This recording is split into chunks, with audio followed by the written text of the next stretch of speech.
Bueno, buenas tardes.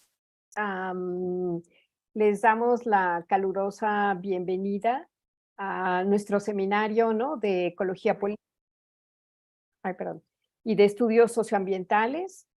Pues ya estamos en el quinto año de este seminario, que empezó nada más invitando, me acuerdo muy bien, a jóvenes académicos, como el ponente que vamos a tener hoy en día, pero después ya se fue enriqueciendo, se fue diciendo, bueno, ¿qué quiere decir joven, verdad? Joven académico, joven de espíritu, joven, ¿no? De muchas ideas. Entonces, ya no seguimos con ese propósito solamente de jóvenes que eran jóvenes académicos.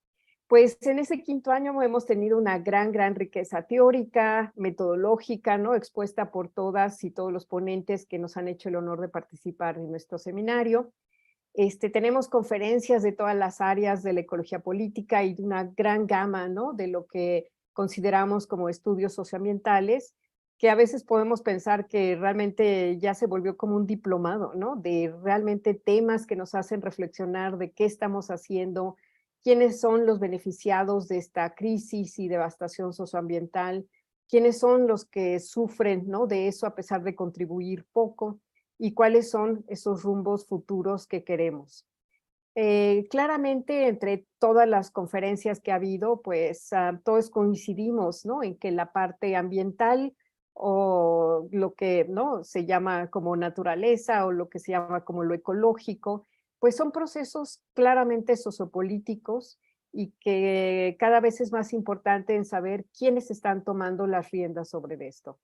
Temas como el agua, ¿no? Hemos hablado mucho en acceso al agua, la geopolítica del agua, la geopolítica de la minería y conflictos socioambientales asociados, el acceso a semillas, el devenir de la agroecología ha estado en manos discutido por varios académicos y académicas, de la ecología queer, etnografía multiespecies, del habitar de multiespecies, de la cosmopolítica y también del buen vivir. Pero también hemos hablado de lo actual en términos políticos mismos, ¿no? Como todo lo que sucede con lo del Tren Maya, quién está detrás de lo del Tren Maya, cuál ha sido las consecuencias de la toma de esas decisiones. Entonces, en todo el seminario, pues las preguntas, ¿no? Que nos han hecho como un eje o que nos han regido es qué queremos, cómo lo queremos, cuáles han sido todos los actores que han estado participando en esta toma de decisiones y cuál es el papel de nosotras, de nosotros, ¿no? Es decir, no solamente de académicos, sino de organizaciones sociales, de cooperativas, de las asociaciones y de los pueblos que son dueños de sus propios recursos y que han estado, ¿no? Realmente con mucha atención y amenazados fuertemente por conservar sus territorios. Entonces, en la conferencia de hoy tenemos el gran gusto de presentarles a Rodolfo Oliveros Espinosa. Él es doctorante en el doctorado de Antropología Social en el Instituto de Investigaciones Antropológicas, ¿no? De la Facultad de Filosofía y Letras. Él es licenciado en Antropología Social por la ENA, maestro en Geografía por la UNAM, es profesor de la ENA en Licenciatura de Etnología, miembro del Colegio de Etnólogos y Antropólogos Sociales y también es un reciente miembro de la RESMA, que es la Red de Estudios Sociales sobre Medio Ambiente. Ha sido y ha participado, ha tenido responsabilidades importantes en el Proyecto Nacional de Etnografía del INAH desde el 2005 hasta el 2020, y sus temas han sido muy variados, ¿no? De los procesos rituales, el nahualismo y chamanismo, de la etnografía del patrimonio biocultural, procesos socioambientales, diversidad cultural y desigualdad, y las regiones indígenas de México a debate como parte del equipo de Michoacán. Y sus líneas de investigación han sido desde la ecología política, de la conservación ambiental, patrimonialización de la naturaleza, estudios de la producción del espacio y el tiempo, geografía crítica y antropología marxista.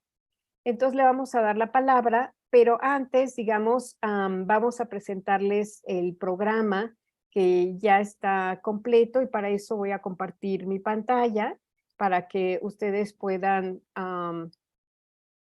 ver más o menos cuál ha sido, ¿no?, el programa que hemos estructurado para todo este año, ¿no? Entonces, pues el 7 de febrero, que es hoy, con Rodolfo Oliveros, nos va a dar las reservas de la biosfera entre la conservación ambiental y la patrimonialización de la naturaleza. Para el 7 de marzo es educación ambiental, una perspectiva crítica desde la experiencia latinoamericana de las doctoras Alicia Castillo y Atenea Bullén Aguiar, que también son del IES, como Pati Ávila. El 11 de abril, ¿no? Como saben ustedes, siempre casi tratamos de que sean los primeros martes de cada mes, pero como ustedes saben, el primer martes era Semana Santa, entonces era el 11 de abril, que vamos a tener a la doctora Georgina Flores del IS, del Instituto de Investigaciones Sociales, Pirecuas para la Vida, Relaciones Socioambientales y Salvaguarda de la Música Tradicional Purépecha. Para el 2 de mayo al doctor Omar Giraldo de la ENES Mérida, que nos va a hablar sobre la ecología política de la agricultura, la respuesta agroecológica ante la crisis civilizatoria. Para el 6 de junio al doctor Humberto Urquiza, que también es del Instituto de Investigaciones Sociales, de la Antropología del Desarrollo a la Antropología de la Conservación en México, del periodo de 1940 a 1980. En julio lo suspendemos por vacaciones, retomamos el 8 de agosto, discursos dominantes sobre la erosión del suelo en el sur global, el caso de México, con las doctoras Elena Kotler y José María León. El 5 de septiembre, el doctor Giancarlo Delgado, del Instituto de Geografía, es de Ecología Política y la Construcción de Rutas para la Transformación Urbana, el caso de la Ciudad de México. Para el 3 de octubre, la doctora Sofía Ávila, también del Instituto de Investigaciones Sociales, nos hablará del concepto horizonte de la transición energética justa, contextos, oportunidades y limitantes, una reflexión para el caso de México. Y finalmente, el 7 de noviembre, tendremos al doctor Jaime Paneque y a la doctora Pilar Paneque Salgado, que, bueno, Jaime es del SIGA, la doctora Paneque es de la Universidad Pablo de Olavide de España, con la ponencia Es la naturaleza, un nuevo agente político. Entonces, como ustedes ven, vuelve a ser con temas muy álgidos, con temas que nos comprometen y que esperemos que podamos, ¿no?, despertar en ustedes una discusión interesante. Y bueno, entonces para hoy está la conferencia que nos atiende del doctor, bueno, casi doctor, Rodolfo Oliveros Espinosa, y su conferencia Las reservas de la biosfera entre la conservación ambiental y la patrimonialización de la naturaleza. Entonces, pues le doy la palabra y le agradecemos mucho la gentileza de haber participado a Rodolfo.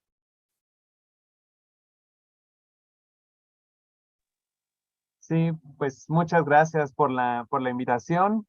Pues a las doctoras Elena, Patricia y Fernanda, y también a Leti, que no está ahora por acá, pero muchas gracias a las cuatro por la invitación al seminario, un seminario que además pues he seguido también como estudiante y en otros procesos durante pues varios años también, ¿no? Ha sido un seminario también que ha sido importante, creo que en la formación de mucha gente en el campo de la ecología política en México. Entonces, pues es un honor también estar aquí en este espacio con ustedes. Muchas gracias. Bueno, pues voy a compartirles mi pantalla para comenzar con la presentación. Y bueno, pues le he llamado a esta presentación la reserva de la biosfera entre la conservación y la patrimonialización. Y un poco lo que voy a presentar es, por un lado, algunos resultados de mi investigación de maestría y que también desarrollé una parte en el proceso, en algunas líneas de investigación del proyecto Etnografía de Lina.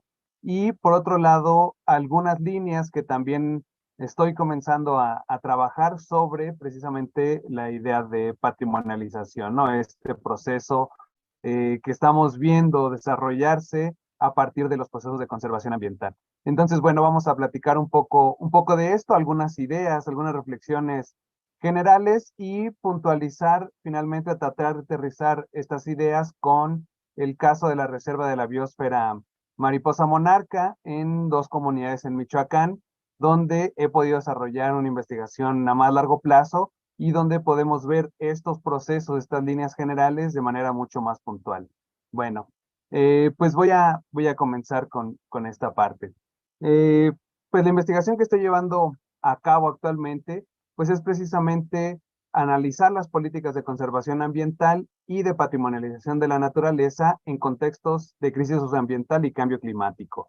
Que esto pues marca un elemento fundamental. Estamos viendo justamente, pues cada año tenemos noticias, casi cada mes tenemos noticias, ¿no? Hoy justamente una de las noticias importantes, y esto pues casi cada semana hay alguna nueva noticia que suplanta a la anterior, es la reubicación de una comunidad en la en el Golfo de México, en el estado de Tabasco, que pide su reubicación porque el mar finalmente está alcanzando su comunidad. Y bueno, esto es una de las muestras, se ha dicho, del cambio climático, ¿no?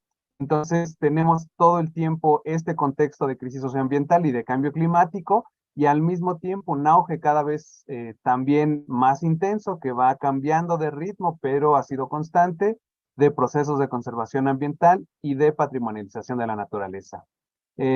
Esto, pues evidentemente, ver cómo las reservas de la biosfera son parte de estas políticas de conservación ambiental y cómo se construye toda una gestión de la naturaleza, una forma de control territorial y formas de legitimación política alrededor de esta figura, ¿no? En específico, de las reservas de la biosfera, que como veremos, pues es solamente una de las categorías de conservación ambiental. No es la única, pero digamos es una de las que tiene más presencia, sobre todo en términos políticos y en varios instrumentos a nivel internacional, ¿no? Entrando al tema más específico del patrimonio natural, pues me ha interesado ver justamente cómo se ha construido esta idea del patrimonio natural a partir de la Convención sobre la Protección del Patrimonio de la UNESCO, que data de 1972 y que pues a partir de los años 90 ha tenido un auge mucho más intenso, ¿no? No solamente de la naturaleza, sino también, como sabemos, de la cultura material y de la llamada cultura inmaterial. Además de esto, se han devenido diversos procesos de producción de la naturaleza también como un bien patrimonial, es decir, no solamente un proceso que viene desde estas instituciones y desde el Estado, sino también un proceso de revaloración de la naturaleza, también bajo la idea de patrimonio, ¿no? Lo que también nos habla de una reconfiguración de las formas de entender la naturaleza y de relacionarse con ella a partir de las comunidades locales. Y bueno, finalmente también ver los efectos en las comunidades, esta relación con el medio ambiente y sus concepciones sobre la naturaleza, cómo hay procesos diversos, contradictorios, no pocas veces conflictivos. Entonces, bueno, eso es un poco lo que estoy desarrollando actualmente, y pues algunas de estas reflexiones son las que presentaré en esta ocasión, ¿no? Como les decía, en 1972 se marca como el inicio de este auge del patrimonio mundial de la humanidad con la Convención Mundial de la UNESCO, aunque previamente ya existían acuerdos, ya existían varias declaraciones, diversos instrumentos que hablaban justamente de la protección de la naturaleza y sobre todo del patrimonio cultural, ¿no? Bueno, para esto será importante también, por un lado, hacer una etnografía de cómo se llevan a cabo y un análisis de cómo se llevan a cabo los procesos de decisión, por ejemplo, dentro de la UNESCO, algo que en el campo del patrimonio natural no se ha hecho, digamos, tan detalladamente. Sí, con el patrimonio cultural se ha dado cuenta de cómo se han dado, por ejemplo, los debates al interior de la UNESCO, cuáles son los actores que participan en proponer las carpetas para las declaratorias de ciertos elementos del patrimonio, del llamado patrimonio cultural material e inmaterial, ¿no? Pues uno de los casos más conocidos en México es, pues como ustedes saben, el caso de la comida tradicional mexicana, que pues fue impulsada por el Estado, pero pues como después se supo también, el, estaba el grupo Minsa, ¿no? Grupo Maseca, detrás de la declaratoria, el Conservatorio Gastronómico Mexicano, etcétera. Es decir, organizaciones que pues buscan otros intereses, pero con la idea del patrimonio se construye todo un instrumento que permite estos procesos que vamos a reflexionar ahorita más adelante. En específico, pues lo que voy a tratar de presentar ahora es, les decía, el caso de la Reserva de la Biosfera Mariposa Monarca, específicamente en comunidades del estado de Michoacán, y para la investigación que estoy desarrollando, que apenas está en un proceso inicial, pues también veré el caso de la Reserva de la Biosfera de Calakmul, que forma parte del patrimonio mundial mixto en este caso, ¿no? Es cultural y natural. Y esto pues necesariamente requiere un análisis multiescalar, ver las mediaciones y las tensiones de lo local a lo global, no como dos procesos contradictorios, sino como dos procesos que se están retroalimentando constantemente, ¿no? Eh, bueno, finalmente creo que hacer una investigación de la conservación ambiental hoy en día requiere necesariamente de la interdisciplina y de diversas herramientas, saberes y conocimientos que puedan conjugarse dentro de campos específicos de conocimiento, como en este caso la ecología política, y leer justamente los procesos de conservación ambiental como procesos propiamente políticos, ¿no? Que es algo que mencionaba la doctora Elena al inicio de la presentación, ¿no? Ver cómo estos procesos ambientales son procesos propiamente políticos y hay que dar cuenta de ellos también en estos términos, cómo la naturaleza se está jugando también en términos políticos y no es una cuestión que se queda únicamente en términos de procesos técnicos de investigación o de procesos muy puntuales de cuidado, conservación o de restauración biológica, ¿no? Bueno, y evidentemente pues llevaré a cabo un análisis desde la etnografía, desde las múltiples herramientas que nos ha dado la antropología, pero también muy especialmente me interesa ver o tratar de utilizar las herramientas de análisis espacial y geográfico como una forma de poder analizar y ver estos procesos de una forma, digamos, más gráfica que nos permita hacer este tipo de comparaciones, ¿no? Bueno, esto es un poco el marco de la investigación que estoy desarrollando y bueno, lo primero será pues precisamente ver esta idea de las reservas de la biosfera que pues tienen múltiples procesos, ¿no? Surge justamente como una forma de abrir los procesos de conservación ambiental que habían sido ya bastante cuestionados bajo las figuras anteriores, los parques naturales, las zonas de protección de flora y fauna, etcétera. La historia de las áreas naturales protegidas, pues es larga. Hay quienes quieren ver procesos de conservación ambiental, incluso, pues hablando de México, incluso se remontan a hasta la época prehispánica con algunos de los jardines, etcétera.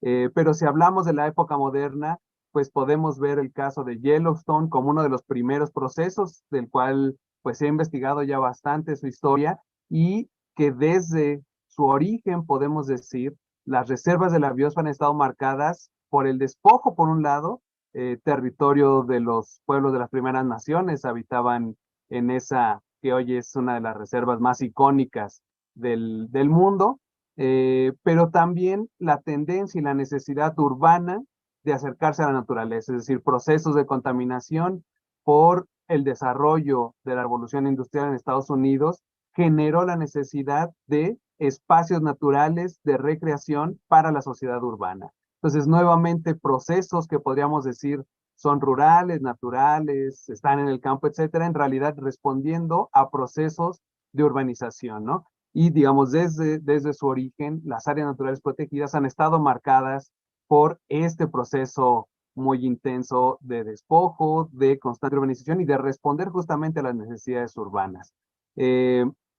Frente a todo este proceso, podemos ver cómo, pues a lo largo del mundo realmente podemos ver muchas investigaciones cómo relatan justamente este proceso de imposición de la conservación ambiental que se intensifica hacia los años 80 y después principalmente hacia los años 90, ¿no? Con una explosión de declaración a nivel mundial de reservas, de áreas naturales protegidas, y frente a las críticas, pues surge esta figura de las reservas de la biosfera que pues en teoría busca tomar en cuenta la opinión, ser, digamos, más sensibles a las cuestiones de las comunidades locales que habían venido denunciando todos los procesos de imposición de las áreas naturales protegidas y surge esta idea de las reservas o esta categoría de las reservas de la biosfera como, dice el programa del hombre y la biosfera de la UNESCO como lugares de aprendizajes para el desarrollo sostenible.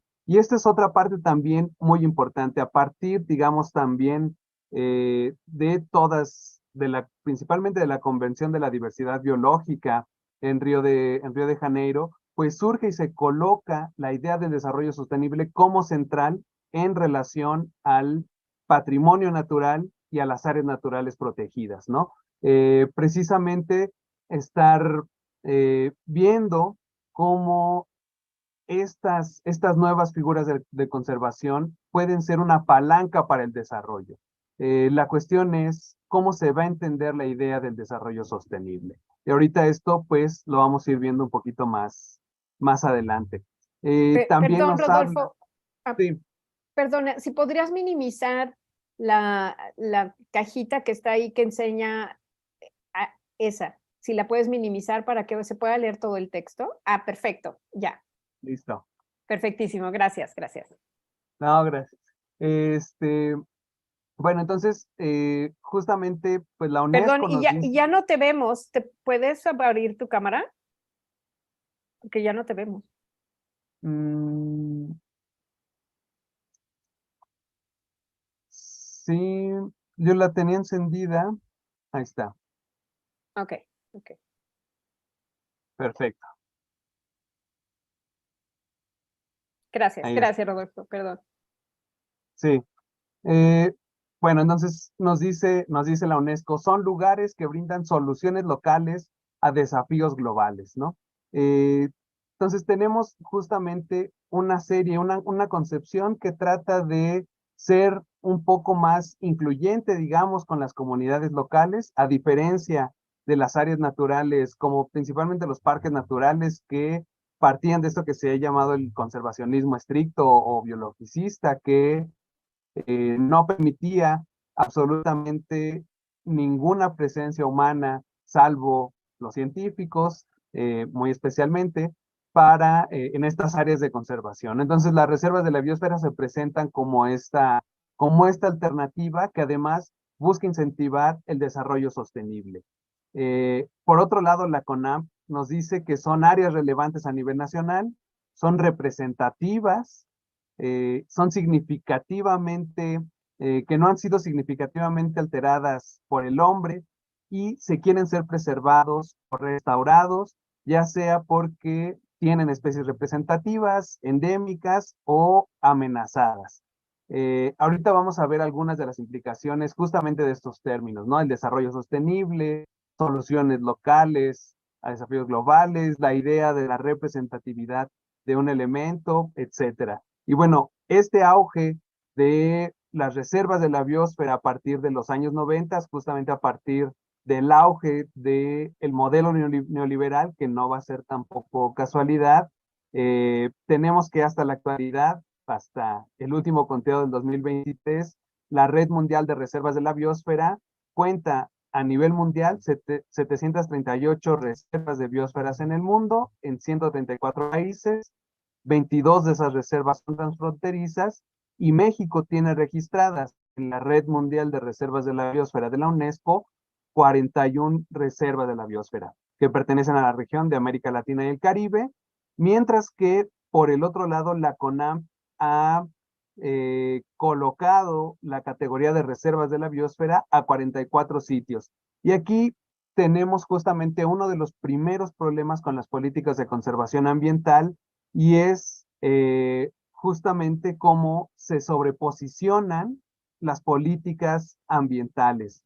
De esas 44 reservas de la biosfera, apenas un poco de la mitad son las mismas que están registradas dentro de la red de reservas de la biosfera de la UNESCO. Es decir, de las 41 reservas que tiene México en esta red de la UNESCO, un poquito menos de la mitad a nivel nacional no tienen esta categoría, tienen otras categorías como Parque Nacional, como Área de Protección de Flora y Fauna, diversas categorías que tienen, por lo tanto, otros planes de manejo que no contemplan justamente esta idea de las reservas de la biosfera de estar mucho más digamos, sensibles a las cuestiones locales y a la inclusión de las comunidades en la toma de decisiones. Entonces, aquí empieza a haber justamente un desfase entre estos instrumentos globales de conservación ambiental y la política nacional de conservación ambiental, y que es uno de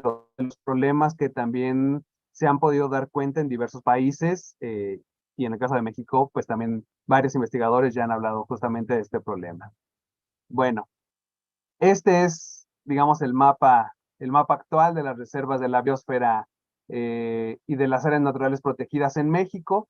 Las reservas de la biosfera son las que están en amarillo, las terrestres y las marítimas, y pues las que están en las demás categorías de áreas naturales protegidas son las que están en verde. Y como podemos ver, eh, pues en apariencia el país tiene una gran cantidad de territorio como bajo alguna categoría de protección ambiental. En algún momento se marcaba como uno de los desafíos justamente para estas políticas que todos los países alcanzaran por lo menos el 10% de su territorio nacional bajo alguna categoría de protección ambiental. En el caso de México, esto se logró muy pronto hacia inicio del milenio, ¿no? Con los gobiernos de Fox y de Calderón se alcanzó muy rápidamente el 10% del decreto de áreas naturales protegidas, es decir, tenemos una gran cantidad de territorio bajo alguna categoría de protección, pero ya si analizamos más puntualmente, pues vemos que en muchos casos, muchas de estas reservas no pasan de estar realmente solamente delimitadas en un mapa, no tienen presupuesto, no tienen el personal suficiente, algunas incluso no cuentan ni siquiera con plan de manejo, es decir, no hay una política realmente aplicada en el territorio, pero esto sirve justamente a los gobiernos mexicanos para presentarse ante el escenario internacional como un gobierno que firma absolutamente todos los acuerdos ambientales, todos los acuerdos de conservación, y que, al menos en teoría, se compromete con la protección ambiental. Eh, bueno,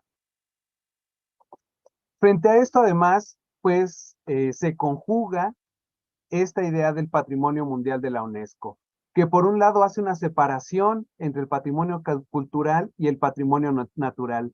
En esta convención de 1972, la UNESCO define como patrimonio cultural, por un lado, los monumentos, y esta idea de monumentos va a ser muy importante porque va a ser la misma con la que va a ser entendida la naturaleza, es decir, la naturaleza va a caer bajo la figura del monumento, y si pensamos en una obra arquitectónica bajo esta figura patrimonial, pues busca no ser alterada, ser no solamente conservada, sino además evitar que se transforme en lo fundamental, ¿no? Si pensamos, por ejemplo, eh, en el centro histórico o en Xochimilco o en algunos edificios, pues una de las condiciones para mantener las categorías son estas revisiones que se hace cada tantos años, y se revisa que no sea alterada de forma fundamental la arquitectura del lugar, como procesos estáticos que se buscan mantener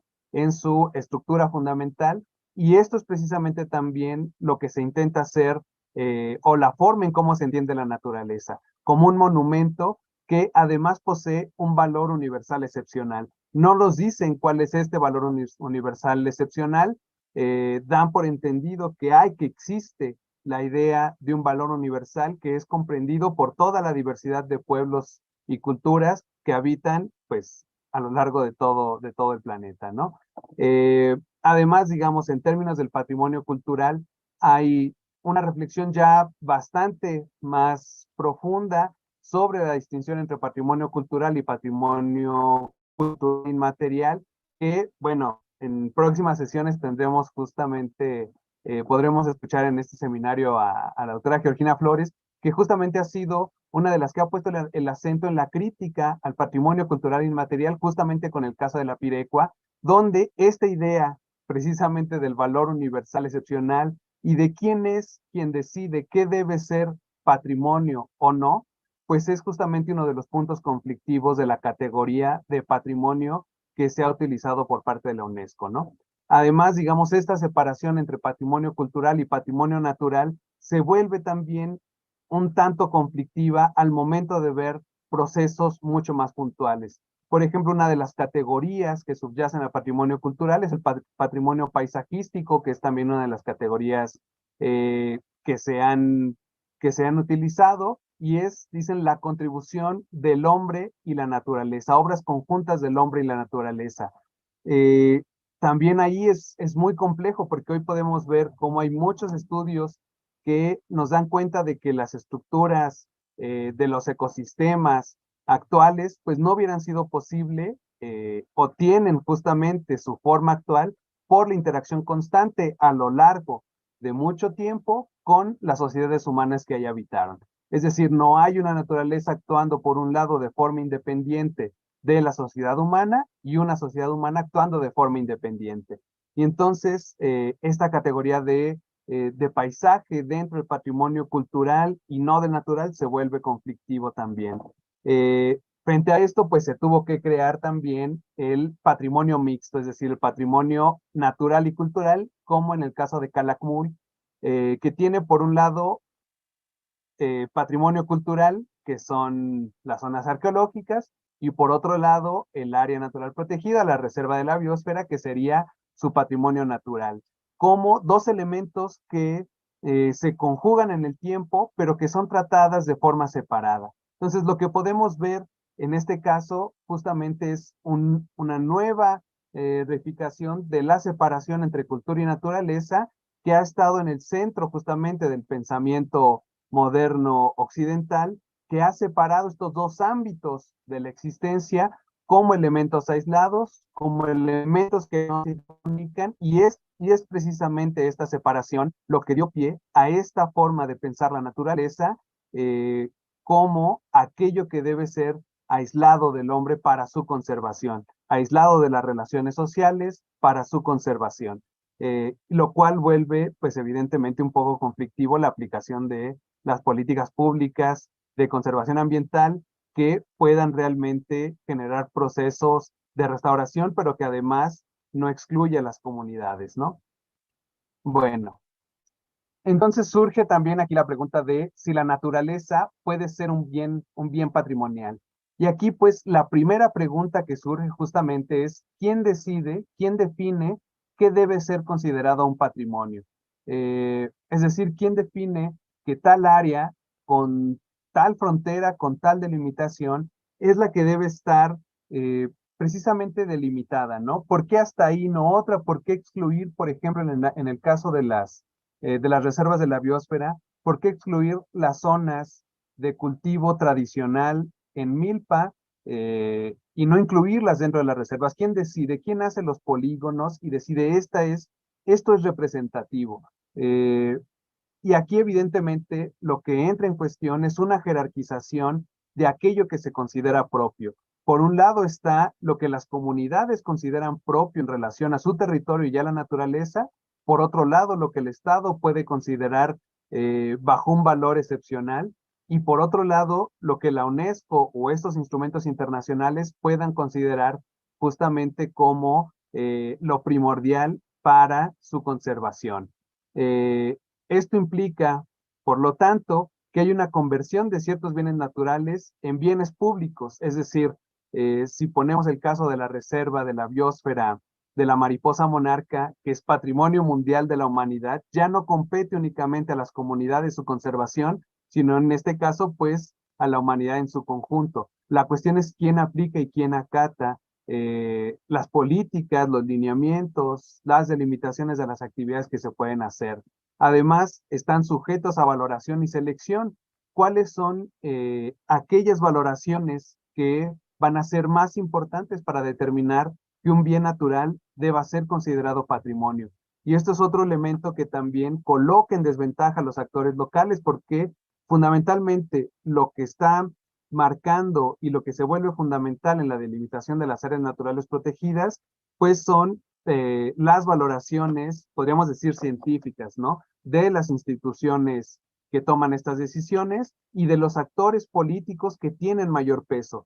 Lo que estamos viendo también, no solamente con el patrimonio natural, también con el patrimonio cultural, es como actores políticos de mayor peso buscan insertarse o insertar cierto elemento en estas categorías de patrimonio como una forma de colocarse políticamente dentro de determinados escenarios, ¿no? Evidentemente una distinción entre lo propio y lo ajeno, entre el sentido de pertenencia y de apropiación, y una relación que se pone en cuestión entre el patrimonio, es decir, en las formas de lo que se considera propio en relación a las formas de determinación de la identidad. Y esto también se vuelve muy importante porque un ecosistema puede ser valorado por la complejidad de las relaciones, podríamos decir, biológicas que encierra, pero las propias comunidades pueden valorarlo por otros elementos que los dotaban de sentido, es decir, por ser la morada de los antepasados, por ser ese elemento a donde se van los ancestros y a donde ellos van a ir a morar una vez que fallezcan, pero también donde habita el señor de la naturaleza o el dueño de la naturaleza y que les provee de todo lo necesario, donde se mantiene el orden comunitario, etcétera, y eso definía su identidad. Pero si esta valoración queda subordinada y lo que queda en el centro es un proceso biológico, entonces esta revaloración también es, podríamos decir, desestabilizada, es transformada poco a poco en muchos casos y en otros casos hemos visto procesos de una intensidad mucho más amplia, lo cual implica evidentemente también una valoración del pasado, ¿no? Retomando esta idea de Enzo Traverso de las memorias fuertes y las memorias débiles, una revaloración del pasado y también una proyección hacia el futuro. Justamente una de las ideas que puntualiza las reservas de la biosfera es la necesidad de conservar ciertos bienes naturales para las generaciones futuras, cuando en muchos casos las sociedades locales conservan el territorio por la herencia con el pasado, es decir, lo que se valora en muchos casos es el haber sido herederos de tierras que habían pertenecido a los antepasados, que cuidaron, que preservaron y que llegaron hasta ellos, y eso merece ser preservado. Y en cambio, la figura de la reserva de la biosfera se proyecta justamente hacia el futuro, bajo una idea más bien progresista, y esto también ahí contrasta con las formas de concepción del espacio y el tiempo entre las comunidades locales y justamente esos instrumentos que tienen, digamos, la forma propia de concebir la idea de progreso, ¿no? Bajo, digamos, una vertiente ambiental. Finalmente, esto que decíamos, ¿no? Tiene además un carácter jurídico, la sobreposición de políticas patrimonialistas y no solamente patrimonialistas, la sobreposición de políticas públicas en diferentes escalas. Ahorita vamos a ver un poco de esto con el caso de la reserva de la biosfera. Bueno, finalmente la resignificación del sentido del patrimonio y finalmente la jerarquización de prácticas, conocimientos, objetos y entidades de carácter natural, ¿no? Entonces vemos cómo la naturaleza convertida en un bien patrimonial genera una gran cantidad de tensiones que pues es muy importante justamente tratar de comprender para ver cómo están afectando a las comunidades locales y cómo las comunidades locales se apropian de él, lo revaloran y generan estrategias para poder sobrellevar estas políticas que finalmente se les están imponiendo.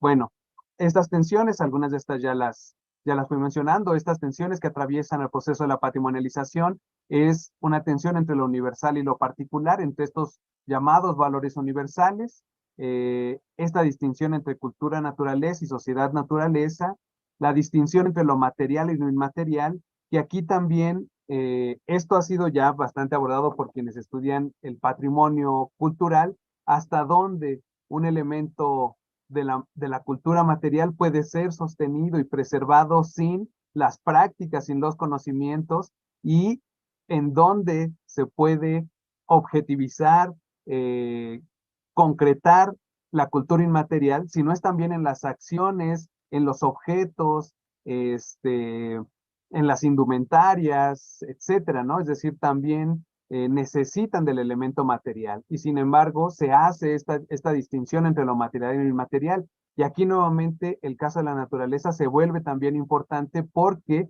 la naturaleza bajo esta separación sociedad-cultura es separada también de los conocimientos y de las prácticas locales de los propios procesos, podríamos decir, biológicos, ¿no? Y bueno, están estas tensiones que fui mencionando y a partir de esto de lo que podemos también mencionar es, o podemos ir viendo algunas tendencias de paradigmas del patrimonio que se han ido colocando o que se han ido delimitando a lo largo de la historia de las áreas naturales protegidas. Por un lado, un paradigma conservacionista, propiamente biologicista, o que así ha sido llamado, ¿no? Que ve únicamente procesos biológicos y por lo tanto requiere de la exclusión de toda presencia humana, salvo la de los científicos, eh, que fue, digamos, la época de los 70s, 80s principalmente. Luego, ya con la etapa neoliberal, una forma mercantilista del patrimonio que pone el acento como oportunidades de desarrollo al turismo y más recientemente a los pagos por servicios ambientales, a los bonos verdes, etcétera. Por otro lado, y muy en sintonía con las diversas categorías de la conservación de la diversidad biológica, algo que podríamos llamar el patrimonio desarrollista, que pone el acento en la idea del desarrollo sustentable, del emprendedurismo verde, de todo lo que se ha llamado la ecología, la economía verde o el capitalismo verde, ¿no? Pero también tenemos procesos, podríamos decir, colectivistas del patrimonio, que pues estarían presentes principalmente en las luchas por defensa del territorio. En muchos casos podemos ver estos diferentes paradigmas conjugándose y disputándose en las mismas áreas naturales, ¿no? Es decir, diversos actores que traen cada uno de estos paradigmas y que se conjugan y que se disputan al interior de las áreas naturales protegidas. Es decir, no están separadas ni en el tiempo, digamos, ni en el espacio. Bueno, en el caso de México, tenemos varios sitios como Patrimonio Mundial Natural, Mixto y Paisajístico. Por un lado, la Reserva de la Biosfera de la Mariposa Monarca, por el otro lado, Siancán, en Quintana Roo, el Pinacate y el Gran Desierto de Altar en Sonora, el archipiélago de Revillagigedo, el Santuario de Ballenas del Vizcaíno y las islas y áreas protegidas del Golfo de California son parte del Patrimonio Mundial Natural. En la categoría de patrimonio mixto están la antigua ciudad maya y bosques tropicales protegidos de Calakmul en Campeche y el valle de Tehuacán, Cuicatlán, hábitat originario de Mesoamérica. Estos dos entran en la categoría de patrimonio mixto y además dentro del patrimonio paisajístico tenemos el paisaje de agaves y antiguas instalaciones industriales de tequila. Y esto también es muy interesante, justamente en una salida reciente a la zona tequilera, estamos viendo como este auge precisamente del agave como patrimonio, del tequila como marca de la identidad nacional, impulsada por el Estado mexicano, pues por un lado fue capturada por la industria transnacional, es decir, por los grandes productores de tequila que ya no son de capital mexicano, y por el otro lado estamos viendo cómo este auge ha generado un intenso proceso de producción agroindustrial de tequila y pues graves problemas ambientales que implican los agroquímicos, los agrotóxicos para la producción intensiva de tequila, ¿no? Y esto no lo estamos viendo nada más con este cultivo, ahorita vamos a ver otros elementos, ¿no? Pero es justamente llamativo cómo, pues, este proceso que es revalorado, una marca de identidad nacional impulsada por el propio Estado mexicano y que además se ha jugado en la figura, en los imaginarios del mexicano, es colocado como patrimonio paisajístico, pero al mismo tiempo lo que ha incentivado no es la protección, sino, bueno, del agave puede ser que sí, pero que genera graves procesos de contaminación, de despojo, etcétera, ¿no? Entonces vemos procesos ahí contradictorios. Eh, bueno, finalmente para redondear esta parte, en términos de la patrimonialización de la naturaleza, por un lado, podemos ver procesos que dieron pie a la producción del patrimonio mundial, tanto la convención con sus diferentes categorías, la convención sobre la diversidad biológica y todas las convenciones y las declaratorias que vinieron después, la idea del desarrollo sostenible, las diversas políticas ambientales y el conservacionismo, y también el movimiento ambientalista y ecologista. Por otro lado, este proceso o la contracara de este proceso eh, que se que se suma y que no está separada de él, sino que va de forma paralela, es la neoliberalización de la naturaleza, es decir, mercantilizar los elementos de la naturaleza para poder generar procesos de acumulación, la conservación neoliberal, es decir, también la presencia de actores privados bajo la figura de ONGs o directamente de empresas que se involucran en procesos de conservación ambiental y la retirada del Estado en estas tareas, es decir, se cede muchas de las labores de conservación a grandes ONGs que responden a intereses de grandes capitales, el desarrollo de la industria turística, la fetichización de la naturaleza, es decir, aunque todos los días vemos estas noticias de ya se extinguieron tales especies, ahorita estamos viendo los incendios justamente en Chile, es decir, graves procesos de destrucción de la naturaleza. Por otro lado, todo el tiempo estamos viendo fotografías de naturaleza prístina, de naturaleza bella, de naturaleza no tocada por el ser humano, etcétera.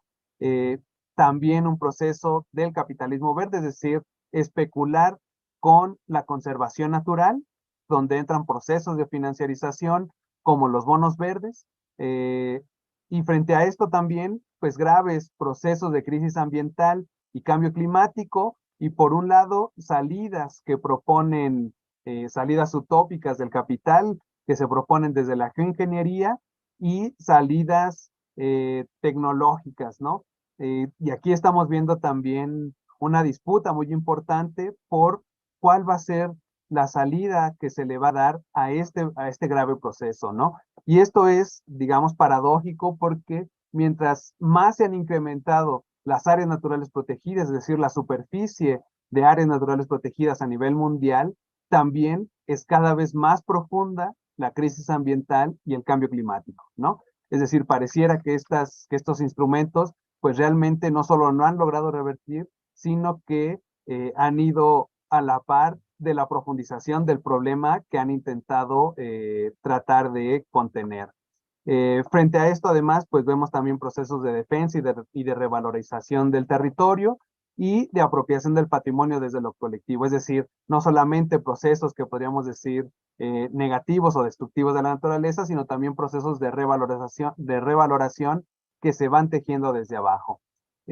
Bueno, para el caso de México, podemos ver de manera tentativa este campo de relaciones donde actúan diversos actores a nivel nacional, de cómo se define y quiénes intervienen en la definición de lo que es y debe ser considerado el patrimonio mundial o que el Estado mexicano o que México aporta al mundo como parte de su patrimonio, ¿no? Por un lado tenemos, pues evidentemente a la UNESCO, ¿no? Como este organismo que se encarga de otorgar estas categorías patrimoniales. Para el caso del patrimonio natural tenemos a la UICN, a la Unión de Investigación de la Naturaleza, que es mediada en su relación con el Estado por medio de grandes ONGs, en este caso, entre otros, de la WWF, de la Semarnat, del Estado mexicano, entra en este juego de relaciones por medio de la Semarnat, de la CONABIO y de la CONAM. Y por el otro lado, por el lado del patrimonio cultural, pues está ICOMOS, que es este organismo, esta comisión encargada de la inscripción de los proyectos de patrimonio cultural material e inmaterial. Está el INAH y la Secretaría de Cultura. Y por el otro lado, en ambos casos están organizaciones sociales y comunitarias, las comunidades locales, las universidades y los académicos que también han jugado un papel importante. En el caso del patrimonio cultural, los antropólogos, el campo de la antropología ha jugado un papel muy central, y en el campo del patrimonio natural, biólogos y geógrafos han jugado este papel, digamos, muy determinante en delimitar las áreas naturales protegidas, y qué es aquello que debe ser protegido, ¿no? Y finalmente, pues estos actores como los gobiernos estatales, el turismo, y las empresas que aprovechan el patrimonio o estas categorías de patrimonio para generar procesos de acumulación, ¿no? Es decir, como se gusta decir en estos estudios del patrimonio, la puesta en valor de la naturaleza que favorece procesos de acumulación de capital.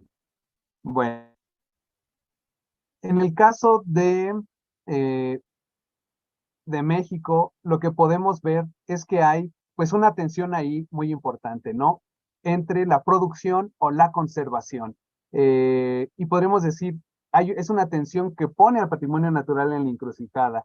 Por un lado, veíamos que hay una gran cantidad de instrumentos, de políticas de conservación ambiental. Las áreas naturales protegidas en México fueron creciendo de manera muy importante en los años 90 y 2000, pero a la par se han impulsado procesos de producción muy intensivos. Y en realidad lo que podemos ir viendo es cómo cuando el capital entra en crisis, es posible que estas políticas ambientales ganen un poco de terreno, pero, por ejemplo, a partir de la crisis del 2008, de lo que se llamó la crisis de los commodities y de la crisis financiera, donde el capital requirió regresar a procesos intensivos de producción, por ejemplo, minera o de producción justamente de insumos alimenticios por el aumento de los precios en los alimentos, pues las políticas ambientales dieron un paso atrás, ¿no? Están ahí presentes, pero dieron un paso atrás por las necesidades del capital. Vemos justamente cómo derivado de la crisis resultante de la pandemia, estamos viendo un nuevo auge de producción, también derivado de la guerra, que hace que las políticas de conservación ambiental se den un paso para atrás. Entonces tenemos esta tensión constante que también vamos a ver en los territorios de manera puntual, y esto ahorita lo vamos a ver para el caso de Michoacán, ¿no? Todos estos procesos, ¿no? Planes de ajuste estructural, nueva división territorial del trabajo que coloca a los países, por ejemplo, de América Latina como lugares de agroexportación, pero al mismo tiempo se les obliga, por un lado, a generar procesos de protección ambiental, ¿no? Y se les sanciona por no generar procesos de protección ambiental, y entonces no se acepta la producción que están enviando al extranjero por estar devastando los territorios, pero al mismo tiempo se está exigiendo su producción para estos mercados. Entonces vemos procesos contradictorios que se están viendo en estos procesos. Bueno, finalmente el desarrollo sustentable se vuelve en en una palabra llave para todas estas políticas, ¿no? La cuestión es cómo es entendido el desarrollo sustentable, no solamente en los dichos, sino precisamente en cómo está funcionando, y lo que podemos ver es que el desarrollo sustentable ha sido todo aquello que ha impulsado los paquetes verdes de las tecnologías y acciones verdes, es decir, todo aquello que fue la revolución verde. Por otro lado, la idea de la ecoeficiencia empresarial, ahora podemos ver cómo todas las empresas buscan ponerse el logo eco, ¿no? Y todas buscan alguna marca eco o algún producto eco para estar acordes con el desarrollo sustentable. El enverdecimiento de los mercados, es decir, la oferta de nuevos productos y servicios que antes no existían, como los llamados servicios ecológicos o servicios ambientales, los alimentos orgánicos, la idea del comercio justo, es decir, una gran cantidad de productos verdes que ya sea que literalmente solo se dan un baño verde, colocan sus etiquetas con alguna hojita, con algún color marrón para simular que son más orgánicos o menos orgánicos, hasta productos que pueden serlo, pero que únicamente buscan, podríamos decir, enverdecer a las empresas para poder entrar dentro de este auge, de este boom del desarrollo sustentable, y no perder ese mercado que se va abriendo ante consumidores que van exigiendo productos que no dañen al medio ambiente, ¿no? La promoción de la eficiencia energética en edificios y transportes, la restauración y mejora del capital natural. Y esto también es bien interesante. Casi todas las políticas ambientales nacionales e internacionales han adoptado esta idea del capital natural, por un lado, bajo la idea de que, bueno, pues, dado que el capital es hegemónico, hay que poner los términos de la conservación en términos del capital para que les sea interesante al capital generar procesos de conservación. Y por lo tanto hacen una contabilización de lo que cuesta la naturaleza de un determinado país. Este conteo lo tenemos para el caso de México por parte de la Conavio, como si fuéramos, digamos, un supermercado que dice, pues mi stock de naturaleza es tanto y vale tanto, ¿no? Y bueno, finalmente, esto que habíamos mencionado, los pagos por servicios ambientales, los mercados verdes, buscando además los precios correctos de estos servicios, ¿no? Y bueno, finalmente, esta idea de la reforma tributaria que considere los ecoimpuestos. Y esto ha sido, digamos, el contenido fundamental del desarrollo sustentable. Para el caso de la Reserva de la Biosfera Monarca en Michoacán, he trabajado principalmente en las comunidades Ñaxtó y Ñató de Michoacán, en el municipio de Zitácuaro, que vemos aquí en azul las comunidades Ñaxtó o Tomis, y en color rosa las comunidades Ñaxtó o Mazaguas, ¿no? El límite amarillo es la reserva de la biosfera y el límite naranja es el límite municipal. Eh,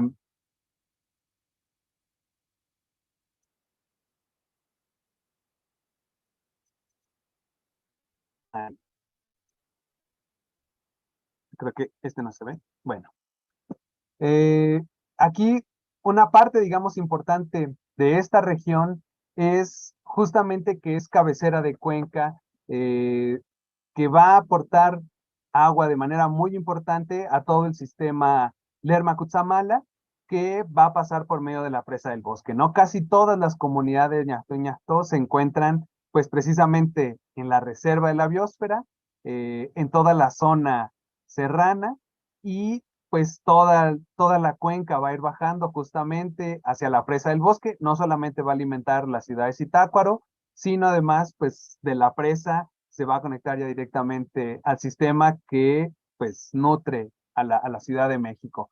En algún momento las comunidades formaron algo que ellos llamaron el Consejo de los Pueblos del Agua, para intentar negociar directamente con la Ciudad de México una compensación por el cuidado de los bosques. Digamos que a la Ciudad de México no le estaba costando, pero sí a las comunidades, porque pues se les habían impuesto justamente estas categorías de conservación ambiental. Ellos habían tenido que dejado de aprovechar los bosques de la forma tradicional en la que lo habían hecho, y pues estaban exigiendo una compensación, porque finalmente quien más beneficiado se veía, pues en este caso era la Ciudad de México. Finalmente eso no prosperó en ese momento, pero lo que estamos viendo es finalmente cómo el agua se va convirtiendo también en una cuestión muy importante en términos políticos y ambientales. Ahorita vamos a ver las razones de esto. Bueno, la historia, además, digamos, de cada reserva de la biosfera, responde a procesos, creo que se dejó de compartir. Ahí está, listo. Eh, Responde a procesos, digamos, locales también muy particulares. Es decir, la Reserva de la Biosfera es, en todo caso, el último capítulo de una larga historia ambiental que nos habla de cómo desde el siglo XIX hay explotación forestal a gran escala, hay minería, hay ferrocarriles, hay la producción de economías de enclave centradas en la cuestión minera, y cómo los bosques ya jugaban un papel fundamental en términos políticos, en términos económicos. Abajo podemos ver dos fotografías, eh, pues digamos, muy interesantes, justamente de finales, eh, de principios del siglo XX, de todavía el tren Toluca-Zitácuaro, y cómo la mayor parte de la industria forestal en ese momento era justamente para la colocación de los durmientes del ferrocarril, es decir, para llevar el progreso. Y podríamos decir, digamos, además una figura que nos puede hablar de las implicaciones de los ferrocarriles como estas figuras del progreso, hoy que tenemos también esta figura nuevamente ahí como una vía del desarrollo. Y podemos decir que para el caso de Michoacán y de esta región, el bosque literalmente se fue por el tren, ¿no? Para el siglo XX, además, pues conflictos con exhacendados del Estado de México que tenían acaparados los bosques precisamente del pueblo Mazahua, y que estuvieron justamente luchando por recuperar estos terrenos y que fueran incluidos dentro del reparto agrario. Finalmente tenemos como ya el gobierno revolucionario hacia la segunda década del siglo XX, pues generó toda una política de explotación forestal y se empezó a hablar de reservas forestales, que podríamos decir fue una de las primeras categorías de conservación, pero que como tal la idea que estaba centrando no era la de conservación, sino la de producción. Se veía justamente al bosque como una reserva para la producción que tenía que tener el control del Estado como un elemento estratégico fundamental. Y esto, pues, es una distinción entre esta forma de pensar las reservas forestales desde la producción y pensar la conservación solamente, digamos, desde los elementos o pensar los bosques desde la conservación, ¿no? Y no desde la producción. Finalmente, se da una política que busca impulsar cooperativas forestales, la mayoría de ellas no prospera, es decir, bajo esta idea de las reservas forestales y de la producción forestal, se impulsan estas cooperativas forestales locales, finalmente la mayoría no prospera, la mayoría desaparece, y hacia 1947 se emite una nueva ley forestal dando pie a concesiones de terceros, ¿no? Que ya vemos a todas las grandes madereras y a una también larga historia de devastación de los bosques a lo largo de todo el territorio nacional a partir de estas concesiones, ¿no? Para el estado de Michoacán vemos dos vedas forestales muy importantes, una en 1948 y una en 1972, que lo que hizo fue, y bueno, podemos agregar, aunque ya no con esta figura de veda forestal, pero justamente al decreto de área natural protegida, y podemos ver cómo el impedimento del aprovechamiento forestal por parte de las comunidades no eliminó el proceso de tala de los bosques, sino que la clandestinó. Es decir, volvió un proceso que era regulado socialmente, que era regulado comunitariamente, lo obligó a volverse clandestino, es decir, hacerlo bajo, ocultándose de las redes del Estado, pero ya pues a finales del siglo XX y sobre todo en lo que llevamos en las últimas 2 décadas, esta tala clandestina además se ha vuelto una tala ilegal y criminal, ¿no? Es decir, ya no solamente busca ocultarse de los instrumentos del Estado, sino que se han infiltrado las redes del crimen organizado, afectando también, pues precisamente a las comunidades. Bueno, como decíamos,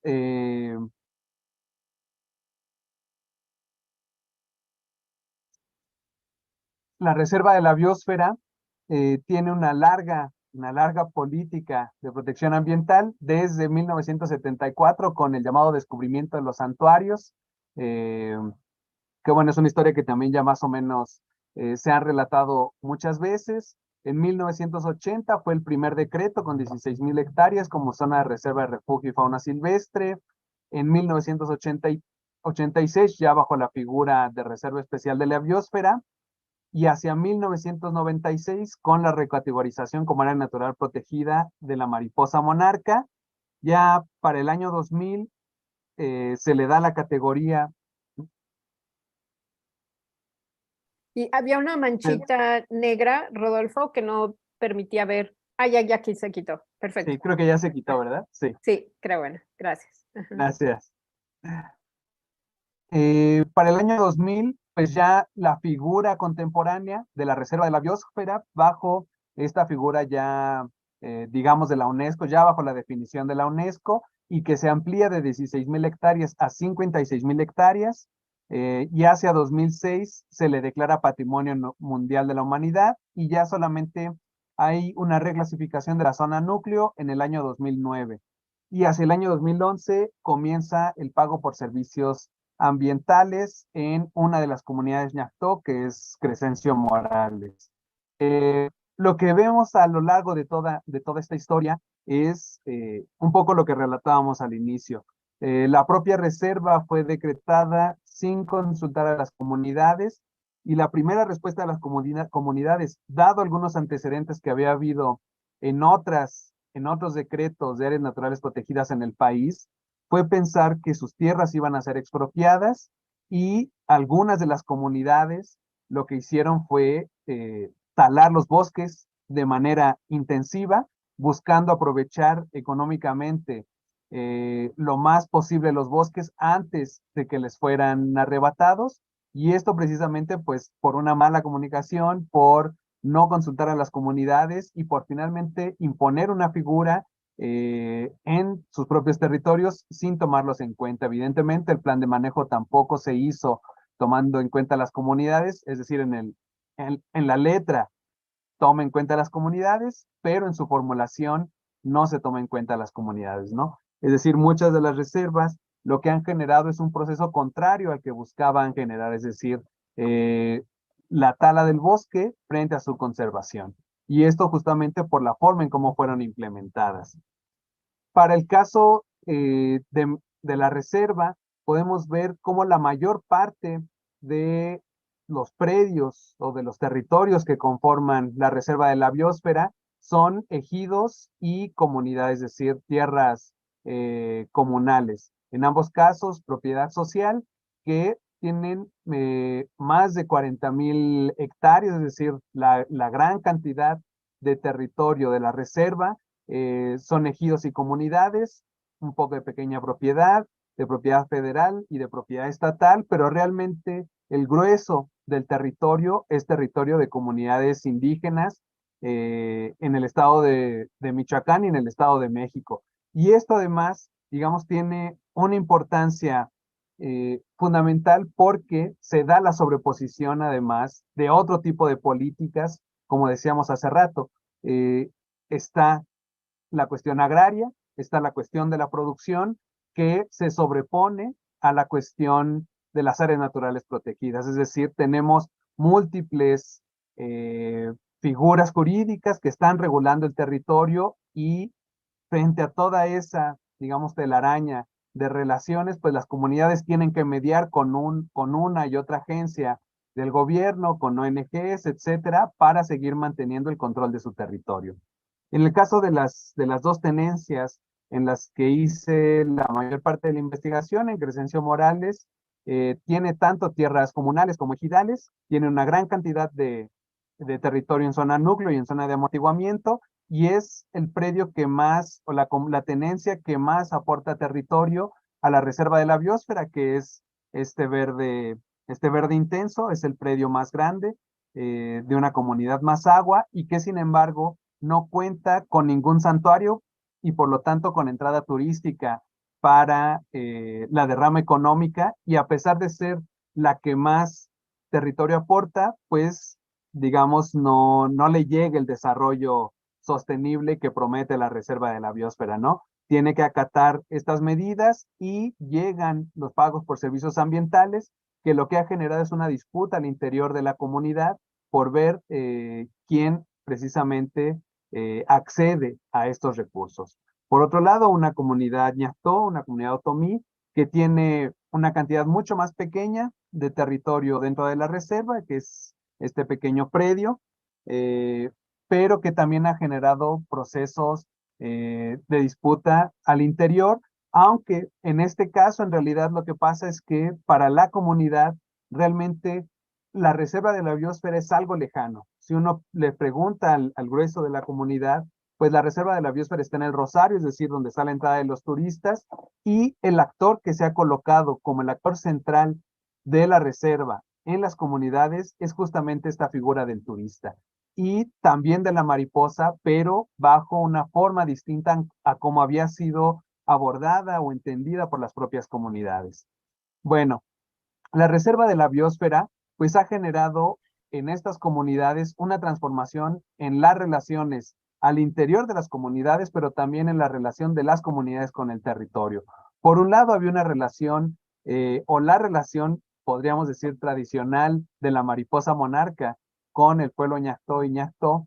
Era pues esta historia que también más o menos se conoce, de que son los ancestros que regresan cada año para cuidar la comunidad, mantener el orden comunitario, habitan en el bosque y están siempre al pendiente de las comunidades, ¿no? Es esta figura tradicional que ocupan dentro de la cosmovisión de los pueblos otomianos, pero además también hay una apreciación estética de los bosques, una apreciación estética que no es la misma que busca imponerse de esta naturaleza prístina, sino justamente de una naturaleza que está habitada por diversos seres y sujetos que tienen voluntad propia, ¿no? Como el venado, como el coyote, como diversos animales que tienen una presencia constante en la regulación de las relaciones sociales comunitarias, pero también una propia apreciación estética de ver, por ejemplo, en algún momento uno de los comuneros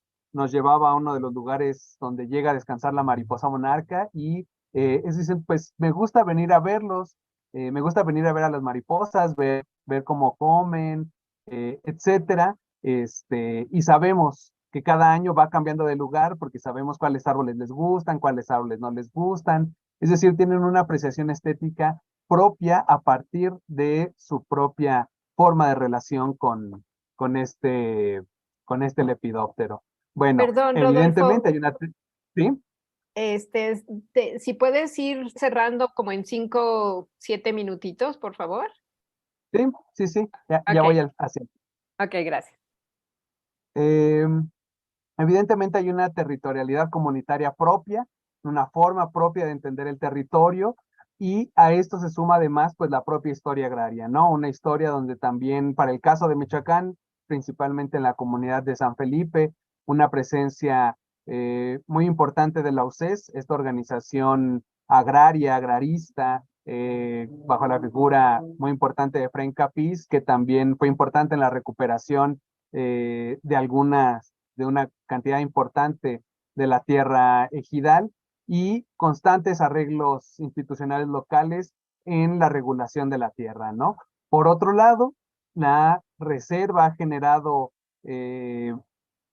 la, la generación de programas públicos mediados por el dinero que, pues como ya he mencionado, ha generado conflictos, tensiones al interior de la reserva, en todo caso, recursos que no son suficientes para lo que implica el cuidado de los bosques, conflictos por los recursos, cambio en las percepciones del bosque y esta figura de comprender al bosque y a la naturaleza ya no como parte integral de este territorio, sino como un recurso, ¿no? Tal árbol vale tanto para el programa, tal zona vale tanto para el programa, etcétera. El surgimiento del turista y de la mariposa como sujetos o como nuevos sujetos en la dinámica comunitaria, ¿no? Como estos sujetos que se aparecen y que con los que hay que relacionarse y transformar las propias relaciones para poder aprovechar este momento, ¿no? En términos económicos también, la aparición de técnicos comunitarios que son formados por la CONAFOR o por las ONGs, evidentemente agentes del gobierno del ámbito ambiental y ONGs, pero también al mismo tiempo aparecen el sector de la producción de manera muy importante, ¿no? Esta zona es una de las zonas donde ha estado creciendo de manera exponencial el aguacate y ahora ya llegó también el auge de las berries, ¿no? Que empieza casi todos los procesos que vive el oriente de Michoacán llegan siempre con retraso de lo que sucede en el territorio purépecha, primero el aguacate y después las berries, ambos ya están en esta región del oriente y ambos están avanzando sobre la reserva de la biosfera. Y es aquí nuevamente donde vemos esta tensión que habíamos mencionado hace rato entre la producción y la conservación. Y evidentemente las comunidades son colocadas en medio de este proceso porque la producción de aguacate es incentivada por el gobierno estatal, no solamente es incentivada, es promovida y este, eh, celebrada con bombo y platillo a nivel internacional por colocar a Michoacán como el primer productor de aguacate a nivel mundial, pero al mismo tiempo les exigen a las comunidades no aprovechar el bosque, ¿no? Entonces están estas tensiones ahí de manera constante. Bueno, esto es un poco lo que les decía, ¿no? Estamos a una semana del Super Bowl, esto digamos ya es un poco con lo que vamos a cerrar. ¿A qué se enfrenta la reserva y las comunidades? Pues a esta tensión precisamente, ¿no?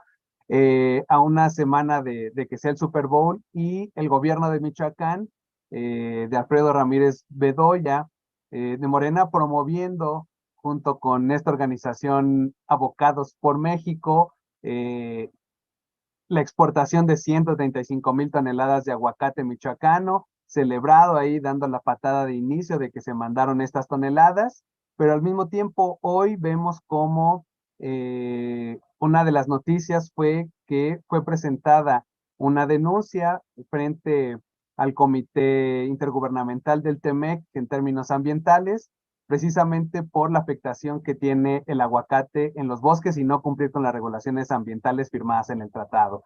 Pero al mismo tiempo el tratado promoviendo estos productos y esta generación. Y pues finalmente también ya para cerrar, así un mini videíto de 1 minuto de esta agencia empresarial de Avocados por México, de cómo presenta la producción de aguacate en México, bajo esta idea nuevamente de la figura prístina, y no solamente de la figura prístina, ahorita van a ver así de manera muy rápida. A ver si se puede, no, creo que no se reprodujo, bueno, si no ahorita lo coloco rápidamente. Y bueno, esto es lo que yo he podido, digamos, detectar dentro del campo de relaciones de la Reserva de la Biosfera de la mariposa monarca, y de cómo múltiples actores están ahí interrelacionando. Y finalmente, quienes tienen un peso menor, podríamos decir, a pesar de ser su propio territorio, pues son las comunidades que tienen que estar mediando con una gran cantidad de actores, con una gran cantidad de intereses, eh, con un sector político, con un sector empresarial, en el que finalmente las comunidades pues se ven constreñidas a aceptar las políticas y a un proceso constante de negociación y de recreación de sus propias relaciones, ¿no? De reconfiguración de sus relaciones con el territorio para seguir manteniendo ciertas formas de regulación comunitaria, seguir mediando, pero al mismo tiempo tener que ceder ante ciertas presiones o ante ciertas coyunturas, como en el caso del aguacate, ¿no? Bueno, un poco es esto con lo que quería cerrar precisamente, y las preguntas que podemos hacernos o que se abren a partir de investigar las áreas naturales protegidas, las reservas de la biosfera, es cómo podemos hacer frente a la crisis socioambiental producida por el capital cuando justamente estos instrumentos están controlados en muchos casos por el propio capital, ¿no? ¿Quién controla la producción de la naturaleza? Eh, si es necesario realmente patrimonializar la naturaleza para su conservación, o podemos generar otro tipo de instrumentos y otro tipo de mecanismos que no impliquen esta selección desde afuera y desde arriba sobre los territorios de las comunidades. Y finalmente, qué es y qué no es socialmente necesario en términos de la conservación, de la producción, pero también de las necesidades sociales, ¿no? Eh, por ejemplo, ¿realmente es necesario el guacamole en el Super Bowl, o no es realmente necesario y se podría prescindir de ello? Y sin embargo, esos recursos que podrían ser una entrada importante para las comunidades, ¿no? ¿Quién decide estas cuestiones? Y bueno, finalmente creo que un poco como lo que iniciábamos al inicio de esta charla, es cómo las áreas naturales protegidas pues son procesos fundamentalmente políticos, aunque también evidentemente ambientales, pero que no podemos entenderlos como procesos separados, ¿no? Y bueno, un poco con eso cerraría. Muchas gracias. Muchísimas gracias, Rodolfo.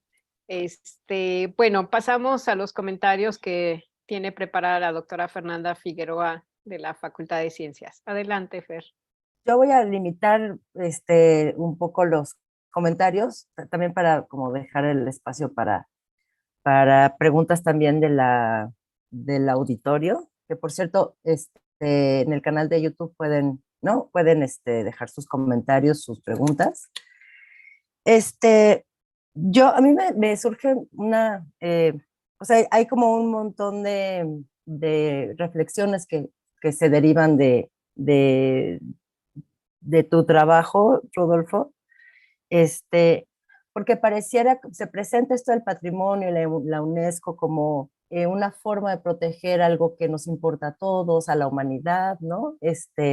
Para que sigue existiendo, pero bueno, pues todas estas preguntas que haces sobre, bueno, quién decide qué es importante, qué es valioso, los valores de quién se están imponiendo, lo convierte en algo profundamente político. Y además, ¿en qué medida, digamos, el hecho de que una entidad, un fenómeno, pase a formar parte de la propiedad, ¿no? Pasa a ser propiedad de un grupo social más amplio que digamos, que originalmente poseía eso, un poco lo aleja, ¿no? Lo aleja en términos de toma de decisiones, ¿no? Digamos, es una especie de pequeño gran despojo. Pero yo me pregunto, porque muchos de los procesos de los que estuviste hablando a lo largo de tu presentación son procesos que se dan en general en las reservas de la biosfera y a través de los procesos de neoliberalización, ¿no? de la naturaleza que se han, digamos, han dominado la política ambiental, ¿no? Estas relaciones asimétricas entre diferentes actores, pues es algo que es común.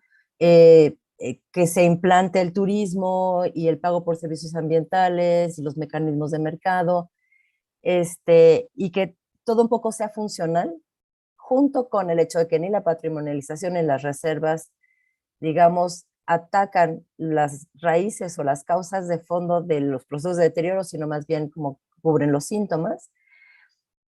Mi pregunta va sobre todo en términos de si la patrimonialización lo que hace es a profundizar, digamos, estos procesos, o sea, si profundiza esos procesos de, por ejemplo, acumulación o asimetrías políticas que de por sí ya se daban en ese contexto de conservación neoliberal, o cómo lo ves tú en términos del territorio en el que tú has trabajado, ¿no? O sea, ¿qué efecto tienen los hechos en territorio la patrimonio? O sea, si no existiera la designación de patrimonio, ¿sería igual o no? ¿Sería diferente? ¿Cómo puedes diferenciar, digamos, lo que de por sí ya genera la propia reserva y los procesos de neoliberalización de la conservación?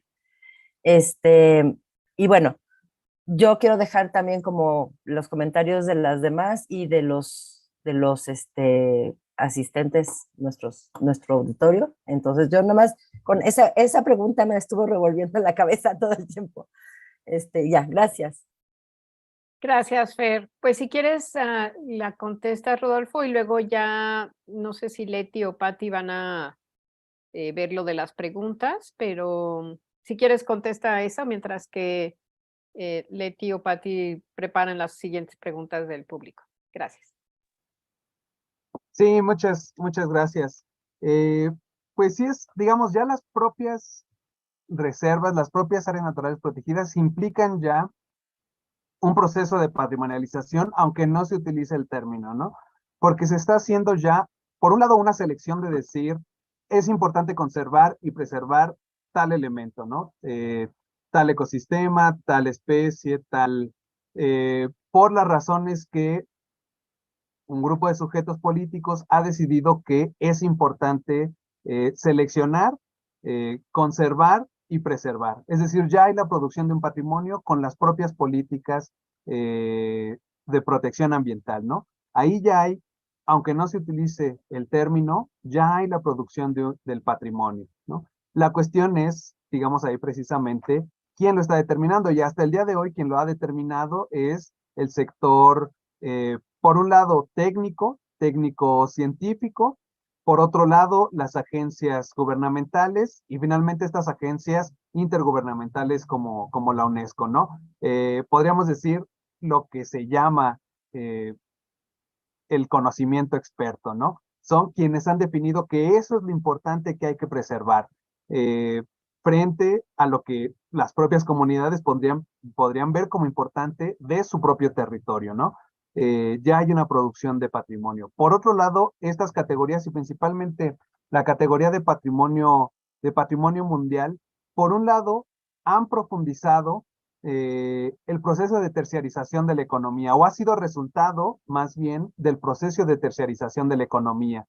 Es decir, frente a la desarticulación de la producción industrial y de la desarticulación del sector productivo nacional, no solamente en México, sino en diversos países, pues como todos sabemos, se dio un proceso de terciarización y el patrimonio, la idea de patrimonio, funcionó muy bien como este nuevo sector que podía suplir la adquisición o la entrada de recursos económicos que antes proporcionaba la producción industrial, ¿no? Y fundamentalmente por el turismo, ¿no? Que un lugar tenga una categoría patrimonial incentiva cada vez más a promocionarlo como parte de las ofertas turísticas que pueden dar un valor agregado, ¿no? Como les gusta decir a los economistas, un valor agregado a cierto territorio. Y ahora además no solamente te venden, digamos, el acceso a la naturaleza, sino esta idea que han querido implantar de una economía desmaterializada y lo que te venden son experiencias, ¿no? La experiencia de la naturaleza prístina, la experiencia de nadar con delfines, la experiencia de, es decir, una serie de elementos que como tal podríamos decir no son mercancías materiales porque no te las vas a llevar, ¿no? Lo que hay es una gestión de una experiencia que se vuelve mercantilizable bajo esta idea del patrimonio. Lo que hay que visitar es aquellos sitios que son patrimonio mundial. Un poco que se ha conjugado, lo podemos ver en una comparación con la idea de los pueblos mágicos, ¿no? Y en el mismo sentido, lo que encontramos cada vez más, tanto en los pueblos mágicos como en todas esas zonas que tienen alguna categoría de patrimonio natural o cultural, es paradójicamente la estandarización de la experiencia que ofrecen. Mercancía genérica, el mismo tipo de empresas en uno u otro lugar, el mismo tipo de paquetes, ¿no? Etcétera, cuando justamente lo que los había seleccionado o lo que había permitido su selección como un elemento patrimonializable es que él tenía elementos particulares que los hacían excepcionales en el conjunto, ya sea de la naturaleza o en el conjunto de la experiencia social, ¿no? Por ser patrimonio cultural o por ser patrimonio cultural, tienen un valor excepcional por sus particularidades. Pero una vez que adquieren la categoría de patrimonio, hay una tendencia cada vez más importante a estandarizar esos procesos y las experiencias que ofrecen, ¿no? Es decir, genera el proceso contrario al que está buscando preservar, que es preservar la particularidad de ese lugar, lo estandariza y lo vuelve un lugar genérico más al que uno podría visitar, ¿no? Entonces yo creo que la pregunta es si sería diferente, creo que sería diferente, pero sin duda ha profundizado el proceso de conservación neoliberal y de neoliberalización de la naturaleza, ¿no? Y finalmente ha servido sobre todo para este proceso más que para la conservación ambiental realmente, ¿no? Y lo vemos en el caso de la Reserva de la Biosfera. Sirve para poner a la mariposa en los billetes de 50 pesos, pero realmente el aguacate le está ganando a la reserva, ¿no? El aguacate le está ganando al bosque. Gracias, Rodolfo. Bueno, la doctora Patricia Ávila quería hacer una pregunta, pero no sé si Leti, tú también tienes más preguntas del público o... Sí, yo aquí las tengo. No sé si tú las haces, Pati, o quieres que yo las presente. No, yo quería hacer un comentario de la exposición. O sea, un poco, el punto es como repensar un poco el papel de las áreas naturales protegidas en sus categorías. O sea, realmente en qué contexto emergió toda esta noción de, pues, de generar espacios, digamos, de regulación ambiental, de restricción en el uso de los recursos naturales. Y bueno, esto cómo se inserta en un proceso, digamos, pues, de cambio estructural de la economía, ¿no? Del ascenso del neoliberalismo, y en donde, digamos, todo lo natural, la naturaleza, pues se cosifica y tiene un valor, ¿no? Entonces, pues hasta las nociones de capital natural, de servicios ecosistémicos, de una otra manera van siendo una forma de ir como cosificando, ¿no? Aspectos de valores de la naturaleza, ¿no? Que luego esos valores se convierten en valores económicos, ¿no? En precios y una posibilidad también de pagar, ¿no? impactos ambientales que se generan en otros lados, bueno, los generas como bonos de carbono, como una forma de purificación del capital a través del capitalismo verde, ¿no? Entonces, un poco repensar en un contexto neoliberal, en un contexto digamos, donde el capital está en todos los territorios, o sea, qué papel están jugando las áreas naturales protegidas, ¿no? Y en este sentido, cuando los estados, digamos, el estado capitalista totalmente alineados los intereses, digamos, económicos, digamos, de los grandes intereses transnacionales y nacionales, al final de cuentas, estos espacios, podría uno pensar que también se convierten en reservorios, ¿no? Para futuros proyectos o inversiones, y entonces es una forma de ir quitando como estas tensiones, es como una forma paulatina de ir, digamos, de un suelo que tiene a lo mejor un uso social, donde existe población, territorios que históricamente han sido apropiados y manejados por pueblos locales, ¿no? Y que de repente, pues bueno, este territorio pues tiene un gran valor natural y entonces generas decreto, restringe los usos, el manejo de los recursos, se va perdiendo también las formas de organización social en torno a estos bienes, digamos, y llega un punto en que pues fragmentas todo, ¿no? Fragmentas lo social, fragmentas la forma de apropiación de esa naturaleza con las restricciones que implican estos decretos, y entonces con eso abres toda la posibilidad de que entre nuevos actores en esos territorios y puedan justo pues apropiarse, ¿no? De ellos por diferentes maneras. Y bueno, aquí lo vemos también con la cuestión de los megaproyectos, ¿no? Al final no importa nada que existan decretos si hay un proyecto minero. De hecho, en la zona de la Mariposa hay proyectos mineros, tenemos proyectos de agroexportación, ¿no? De fresa, de aguacate, tenemos, o sea, muchas presiones, digamos, de intereses económicos muy fuertes, transnacionales incluso, y en donde, entonces, al final de cuentas, el tener a nivel legal algo que restrinja, lo único que sirvió fue para, pues, ese territorio reservarlo, y generar un territorio, pues, donde es literalmente de todos y de nadie, por tantas restricciones, y entonces, pues, se convierte, en vez de protección, se convierte en una zona libre, ¿no? Para que bien fácil también los decretos se cambian, por la vía de los hechos se dice, bueno, ya no se conservó esto, entonces, bueno, vamos a reducir el área, etcétera. Entonces, bueno, un poco lo que habría que repensar es esto, ¿no? O sea, el papel que está en un contexto neoliberal, en un contexto capitalista, ¿qué papel realmente están jugando las reservas? En un sentido, digamos, como hipotéticamente decirlo, como un reservorio para futuros emprendimientos del capital. La otra posibilidad también es en una noción de darle un valor social a estos territorios que tienen, digamos, generan muchos beneficios ambientales a la sociedad. Entonces ahí, pues, da también la posibilidad de tener esta cuestión como decretos, como posibilidad de defensa, ¿no? Defensa al derecho al medio ambiente, defensa a la vida, incluso a los propios territorios a decidir qué se debe de hacer en esos espacios. Entonces, bueno, está la otra dimensión, ¿no? Sin decreto, pues estaría peor las condiciones también para defenderlos, ¿no? En un sentido es como una restricción que de una otra manera se juega en un juego de conflicto, digamos, es una herramienta, digamos, de defensa legal, ¿no? Que haya un decreto. Es decir, aquí no se puede un proyecto minero porque está esta área, pero también lo que hemos visto, y con el ejemplo del caso del Tren Maya y con minería, pues no importa, ¿no? Al final de cuentas, la flexibilidad de estos esquemas de regulación ambiental, en realidad son muy flexibles y se cambian con una facilidad en función de los intereses o proyectos dominantes, ¿no? El caso del Tren Maya es evidente, ¿no? Entonces, bueno, nada más como en este sentido, ¿no? De ver esta cuestión de cuando los intereses del capital están por encima del interés social, del interés del bien público, del interés de lo colectivo, ¿no? Entonces, en ese escenario, pues pueden convertirse en estas estrategias de regulación ambiental en estrategias perversas, ¿no?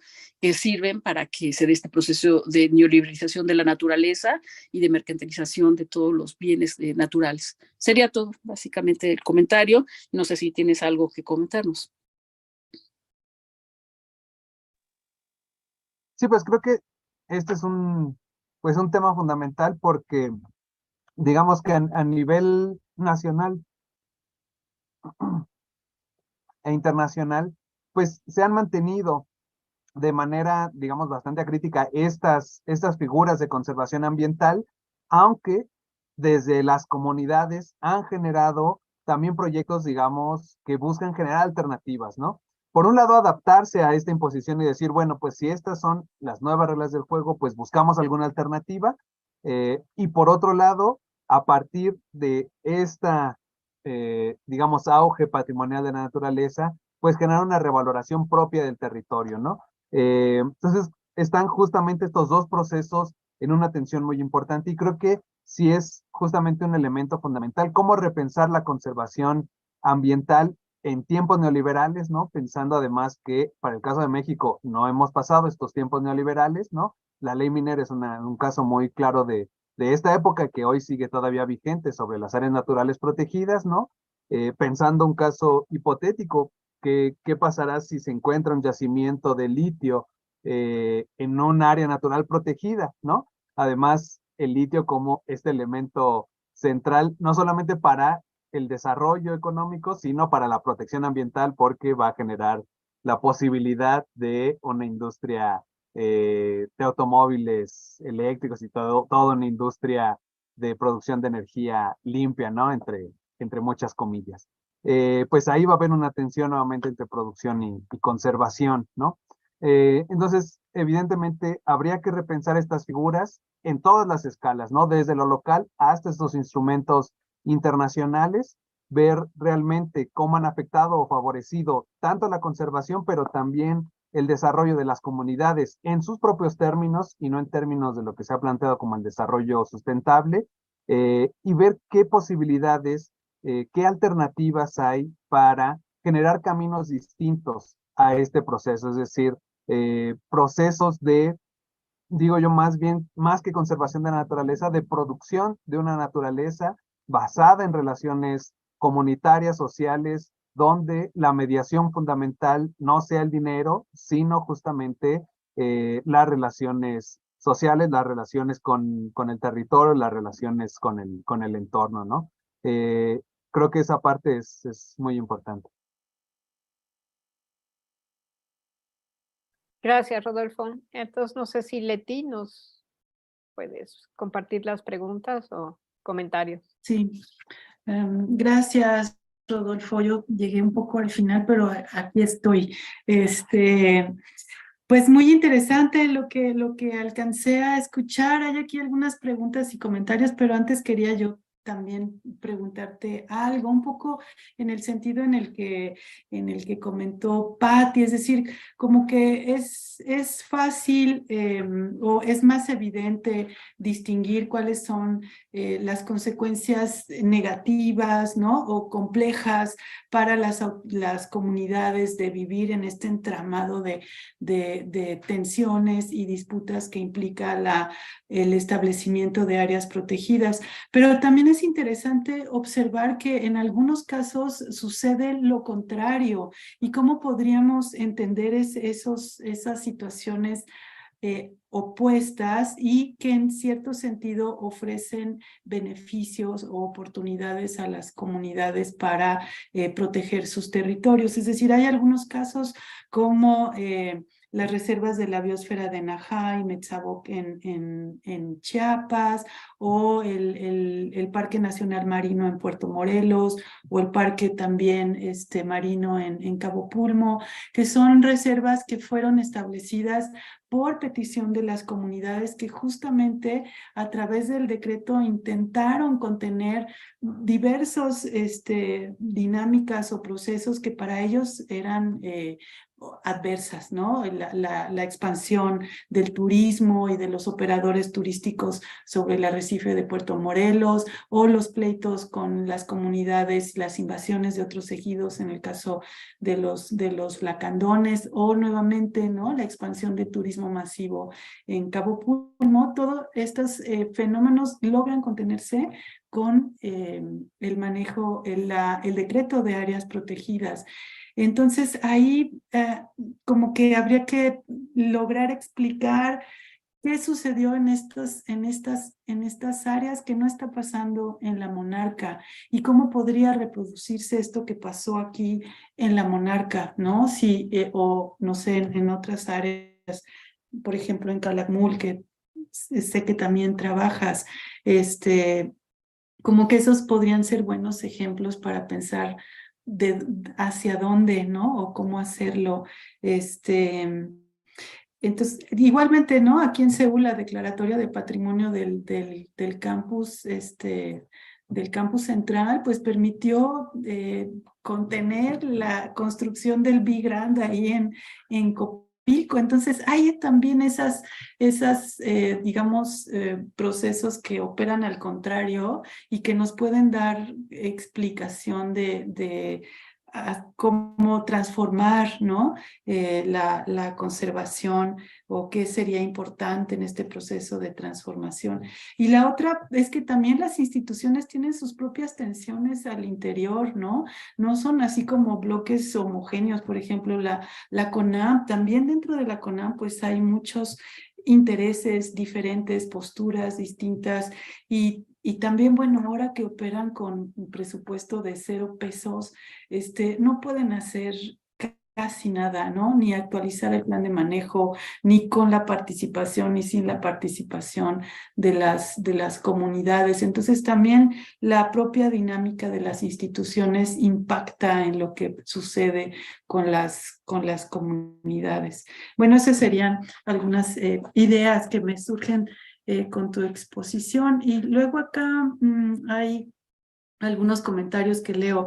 Dice Miguel Vázquez, dice, justo ese es un problema a nivel internacional, la implementación de la idea de conservación en abstracto en distintos países con una enorme diversidad de ambientes, objetos de conservación.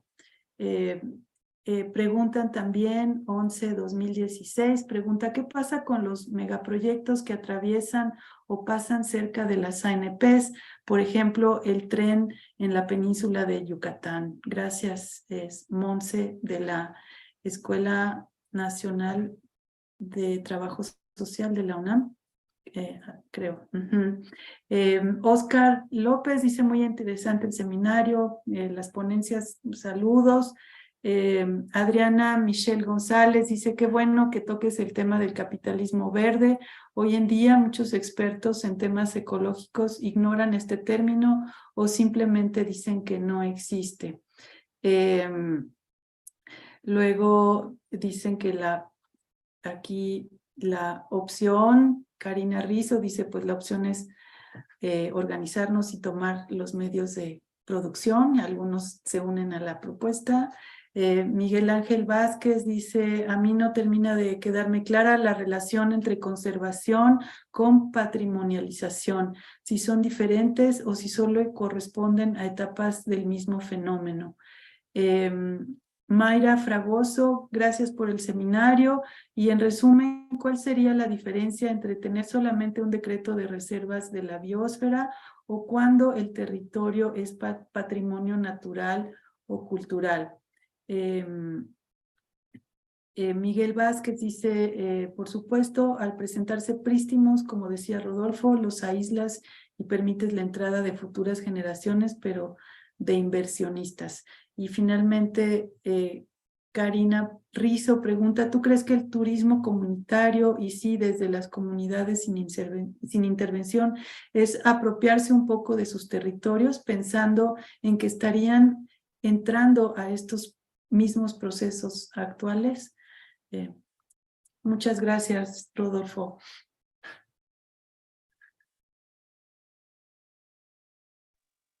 Muchas gracias por las preguntas y por el comentario, Leti. Bueno, por un lado, creo que pues es importante justamente estos balances, ¿no? Y ver, por un lado, las condiciones estructurales bajo las que son planteadas estas políticas, ¿no? Y cómo responden justamente pues al modelo económico vigente, ¿no? No, para el caso de México, digamos, no es casualidad que hayan sido Zedillo, Fox y Calderón así los mayores impulsores de la protección ambiental, Es decir, si juzgáramos esos gobiernos solamente por la cantidad de decretos, pues serían los gobiernos más verdes, ¿no? Pero pues al mismo tiempo son los que generan los procesos también destructivos mucho más intensivos, ¿no? Eh, pero casi hacían decretos y decretos cada año de nuevas áreas naturales protegidas.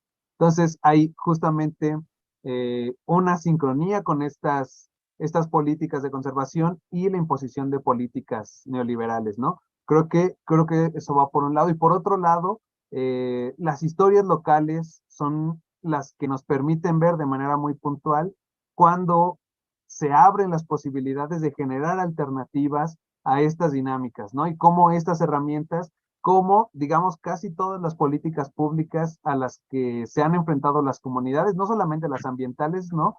Digamos las agrarias, las propias políticas educativas, las políticas lingüísticas de identidad, pues las comunidades finalmente frente a las imposiciones de esas políticas, pues siempre buscan generar alternativas, a veces apropiárselas y resignificarlas, a veces darles la vuelta, a veces producir las suyas propias para confrontarse directamente con las políticas que se les buscan imponer. Y en el caso de las políticas ambientales me parece que ha sido un poco también lo mismo, ¿no? Es decir, no tanto que la política permita procesos comunitarios, sino que los procesos comunitarios logran apropiarse de ellas, resignificarlas y entonces utilizarlas como estrategias de defensa.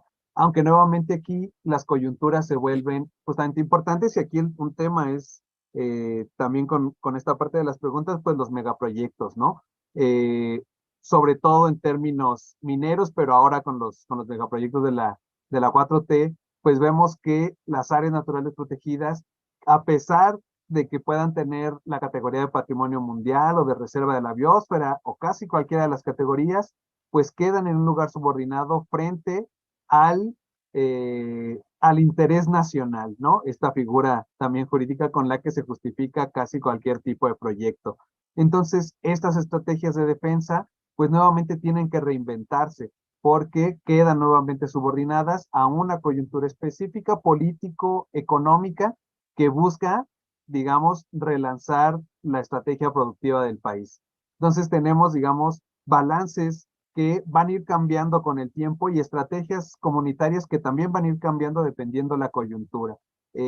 Yo creo que en este preciso momento las políticas de conservación ambiental y las posibilidades de que sea una estrategia de defensa territorial frente a megaproyectos y frente a dinámicas estructurales es bastante frágil.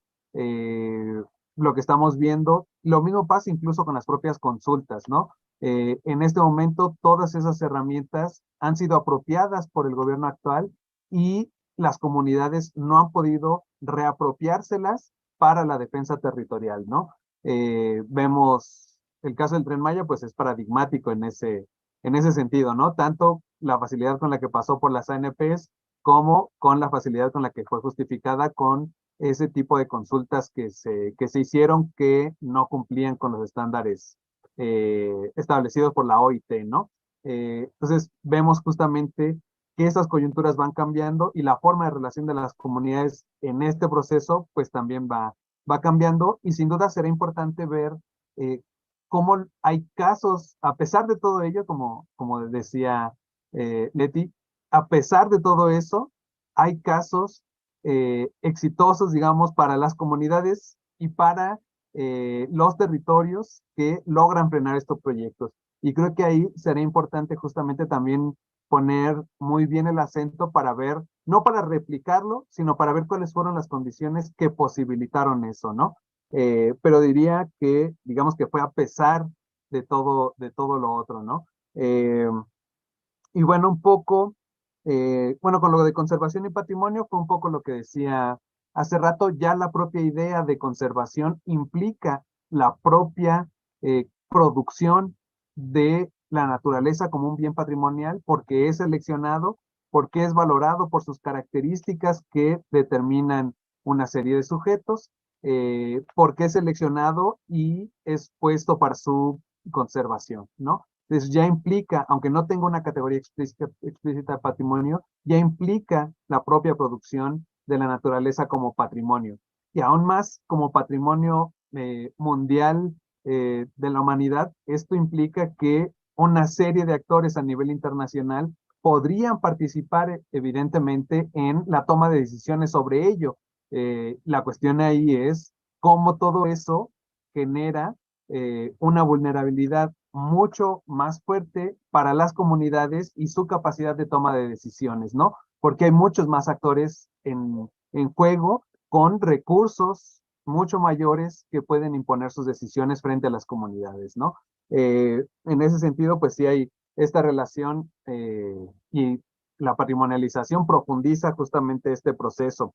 Y el turismo comunitario, no sé si entendí bien la pregunta y creo que pues un poco es el mismo proceso, ¿no? Hay procesos que podemos decir han sido favorables para las comunidades, pero también procesos que han generado, podríamos decir, una folclorización de las culturas locales, ¿no? Donde las comunidades han tenido que entrar también a esa dinámica como una estrategia económica porque se les han cerrado otras posibilidades, pero también una competencia desigual frente a esto. Hace poco tiempo, antes de la coyuntura actual de Perú, eh, los comerciantes locales de la zona de Cusco, Machu Picchu, habían hecho una serie de manifestaciones porque todas las agencias internacionales se estaban quedando al año con más del 90% de las entradas para Machu Picchu, con paquete incluido, ¿no? Es decir, sus hoteles, su transporte, su alimentación y su entrada a las zonas arqueológicas y de reserva. Y prácticamente todo el comercio local se quedaba pues básicamente sin nada, ¿no? Entonces, una de las demandas que exigían es justamente que estos grandes consorcios que manejan el turismo mundial no se quedaran con la mayor parte de las entradas para Machu Picchu, ¿no? Se acaba de anunciar que se va a construir el nuevo museo de sitio de Chichén Itzá y que va a ser el que más va a recibir turistas, etcétera. La cuestión es qué negocios son los que van a beneficiarse alrededor de todo este proceso de turismo y cuál es la capacidad de negociación que tienen las comunidades y de, eh, de llevar los recursos que ingresan por medio de estas vías para el desarrollo de las propias comunidades, ¿no? Y por otro lado, lo que vemos es que estos procesos además también pueden ser muy frágiles porque la propia entrada de dinero muchas veces lo que genera en las comunidades es conflicto al interior de las propias comunidades. Si la comunidad no tiene procesos comunitarios fuertes, arraigados, ¿no? Procesos comunales que les permita negociar de forma colectiva con los otros actores, pues el dinero rompe las relaciones todavía más al interior, ¿no? Entonces, digamos que el escenario pues es bastante complejo, pero a pesar de todo eso, pues sí hay casos exitosos donde las comunidades logran revertir estos procesos, contenerlos y generar alternativas, ¿no? Y creo que también es importante dar cuenta de estas condiciones estructurales para que las propias comunidades vean muy claramente cuáles son los actores a los que se están enfrentando y generar sus propias estrategias. Creo que un poco por ahí espero haber respondido a las preguntas. Gracias, Rodolfo. Solo hay un comentario más aquí de Miguel Vázquez. Dice, en la reserva de la biosfera de Mapimí sucedió algo similar a lo que comentaban hace rato. Se reguló la caza, la recolección y la entrada de proveedores turísticos, así como recuperar varias especies. También se regularon predios ejidales, pero hay recursos que todavía pueden extraerse de la reserva. Nada más era ese comentario. Es todo lo que hay aquí en el YouTube, Elena. Ok, gracias, Leti. Bueno, yo también quería participar, pero creo que ya no hay tiempo, o sea, nada más nos quedan como 3 o 4 minutitos. Entonces, nada más es, ¿no? De que hay muchos claros oscuros, ¿no? Que hay que tomar en cuenta y no nada más, digamos, como si la patrimonialización fuera lo único que provocara la visión, ¿no? Neoliberal de la conservación de la naturaleza. O sea, creo que sí, hay que discutir mucho todavía en ese y bueno, se ve que hay para mucho. Nada más así como una reflexión, o sea, en este sentido era todo el patrimonio del maíz, ¿no? Frente a toda la invasión que iba a haber, ¿no? Del maíz transgénico o qué parte que hubo, no hubo. pero en ese sentido, ¿no? Como era pues todo un movimiento social, ¿no? Para pedir esa patrimonialización del maíz y que tenía claros oscuros, ¿no? No solamente era la protección de todos los maíces nativos, ¿no? Como tal, sino que había también, como tú dijiste, ¿no? También intereses comerciales atrás de eso, ¿no? Pero creo que hay ahí en ese sentido como que todos esos claros oscuros que hay que ver, ¿no? Quiénes son los actores, cómo se dan y cómo se dan esos procesos que van, ¿no? Poniendo en marcha otro tipo de procesos que tal vez, ¿no? Estaban contemplados de un inicio, que tal vez las comunidades iban a participar y luego no. O sea, creo que hay ahí demasiadas complejidades y que seguramente has tomado en cuenta y que ese es un proceso, sí, que hay que reflexionar sobre ello. Voy a compartir mi pantalla solamente para volver a comentar el programa, ¿no? Que tenemos para este año y que entonces las esperamos para el siguiente 7 de marzo, ¿no? Con la ponencia de las doctoras Alicia Castillo y Atenea Bulen Aguiar sobre educación ambiental, una perspectiva crítica desde la experiencia latinoamericana. Este programa está en la página web del instituto. Si ustedes van a la parte de las conferencias, ahí está el programa. Y nada más para recordarles, todas las conferencias se graban, están grabadas y quedaron en el repositorio del Instituto de Investigaciones Sociales. Podemos entrar al canal, ¿no? Del Instituto de YouTube y allí bajo lo del seminario están todas las ponencias y conferencias que se han dado a lo largo de estos 4 años. Entonces, nada más para recordarles y esperarlas para el próximo 7 de marzo. Y con esto, pues ya estaríamos cerrando, y agradeciendo nuevamente a Rodolfo por su excelente exposición que nos ha dejado, ¿no? Con muchas reflexiones y bueno, muchísimas gracias, Rodolfo. Muchas gracias, Rodolfo. Gracias. Muchas gracias a ustedes por la invitación. Hasta luego. Hasta luego.